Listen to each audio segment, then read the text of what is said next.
Okay, Frank, let me ask you. How many provinces in Canada?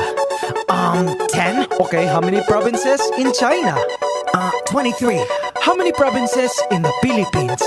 I don't know. How many? Believe it or not, 81. Abra, Kalinga, Aurora, Laguna, Maguindanao, Ifugao, Isabela, Aklan and Basilan, Sulu, Biliran, Leyte, Cagayan, Bulacan and Palawan, Batanes, Batangas, Bohol, Guimaras, Agusan del Norte, Agusan del Sur, Capiz, Cavite, Bataan, Masbate, Ilocos Norte, Ilocos Sur, Tadlac, Tawi-Tawi, Cebu, Sarangani, Camarines Norte, Sorsogon, Compostela Valley, Quezon, Zambales, Camarines Sur and Bukidnon, Zamboanga, Sibugay and Del Sur, Albay, Zamboanga del Norte din, there's Pampanga, Nueva Ecija, Nueva Vizcaya and Camiguin. These are the Philippine provinces. Every Pinoy in the world comes from one of them. Mabuhay! These are the Philippine provinces. In our 7,107 islands. Davao Oriental and Occidental, Davao del Sur, Davao del Norte, Negros Oriental and Occidental, Siquijor Mountain, Southern Leyte, South Cotabato, Catanduanes, Sultan Kudarat, Pangasinan, Misamis Oriental, Iloilo, Northern Samar and the eastern one, Surigao del Norte and del Sur, Misamis Occidental, Samar, Lanao del Norte and del Sur, Oriental Mindoro and Rizal, Benguet Antique and Marinduque, Dinagat Islands, then Romblon, Quirino Apayao and Cotabato, Occidental Mindoro, La Union.